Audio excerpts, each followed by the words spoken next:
Now, security has been beefed up in Uttar Pradesh's Bareilly, and this is ahead of Friday prayers, and this is coming about because of the unrest that was seen, the protests that turned violent after Friday prayers last week. So heavy security arrangements have been put into place for the prayers that are going to be taking place today on Jummah. And this is tight security arrangements that have been made in Bareilly, with security that has been divided into 5 zones. 10,000 security personnel are on the ground, but internet services have been shut down. They have been shut from yesterday on the day of Dussehra. From Thursday, they are shut down as far as internet services are concerned for the next 48 hours up until 3 p.m. on Saturday afternoon. The city is on high alert a week after the violent protests that hit the streets of Bareilly just after the press that took place last Friday. Security has been ramped up. Apart from local police, we have the PAC as well as the Rapid Action Force also that has been deployed, and strict security arrangements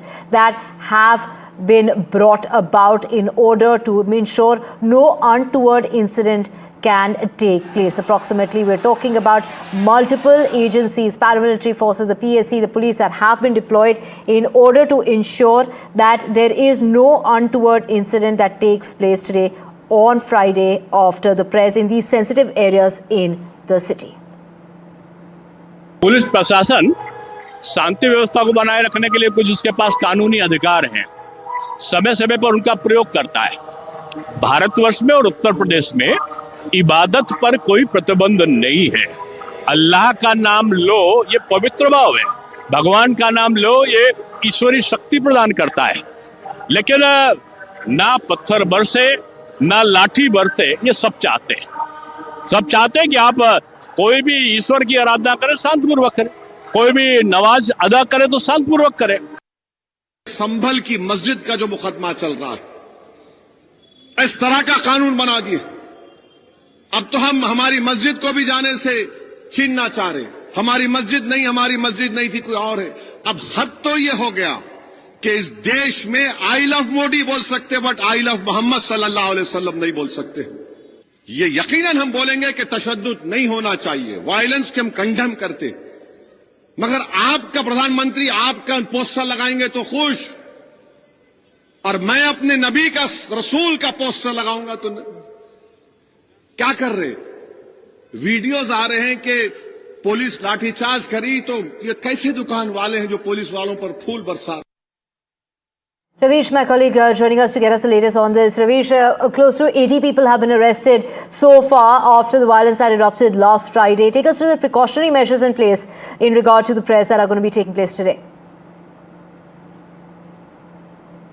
Bareilly में जुमे की नमाज है, और जुमे की नमाज के अलावा राम बारात भी आज निकलनी है, तो इसके वजह से बीते 48 घंटे तक बरेली की पुलिस हाई अलर्ट पर है। आप देख सकते हैं कि बरेली की ये तस्वीर है।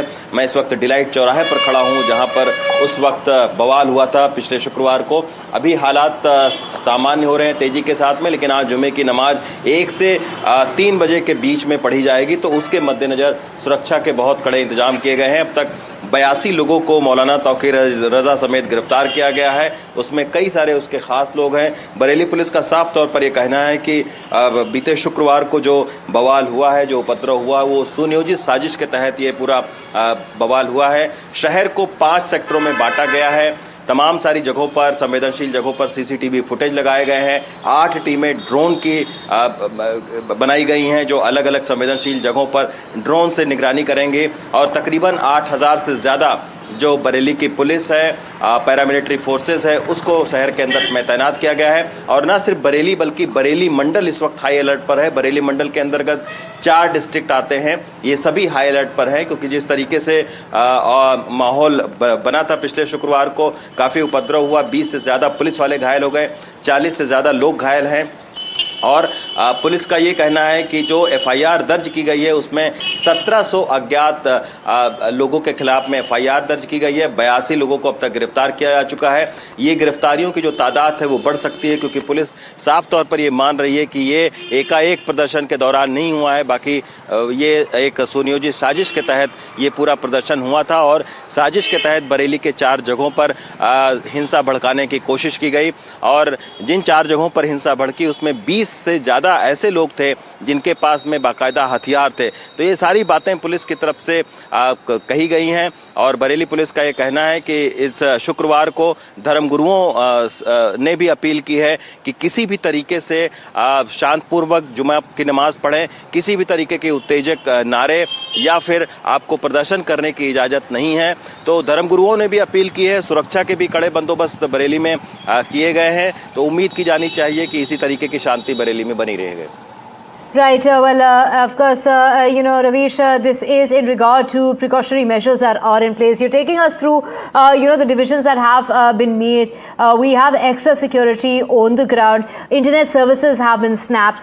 We're talking about, 10,000 security personnel on the ground, literally, to man the area.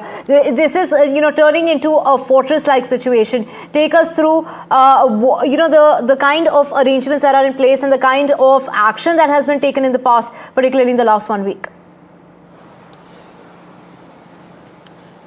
जी बिल्कुल, क्योंकि ये तो प्रिकॉशनरी स्टेप उठाए ही हैं प्रशासन और पुलिस ने।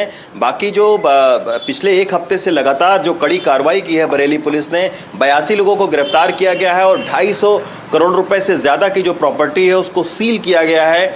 3 दिन पहले एक जगह पर जहां पर अवैध प्रॉपर्टी जो तौकीर रजा के करीबी थे उन पर बुलडोज़र भी चला है। तो प्रशासन हर कोशिश कर रहा है और सख्ती के अलावा प्रशासन ने ये भी किया है कि जितने भी शहर के धर्मगुरु थे उनसे बाकायदा बातचीत की है। जो पीस कमेटियां बनी हुई हैं उनकी मीटिंग्स हुई हैं। कई सारे फ्लैग मार्च हम देख रहे हैं, पिछले 3 दिनों से बरेली के अलग अलग संवेदनशील जगहों पर फ्लैग मार्च हो रहे हैं। तो पूरी कोशिश है कि हर तरीके से जिन लोगों ने हिंसा की उनके ऊपर एक तरफ कठोर कार्रवाई हो, दूसरी तरफ फ्लैग मार्च करके जो बरेली के सामान्य लोग हैं उनके अंदर एक भरोसा भरा जाए।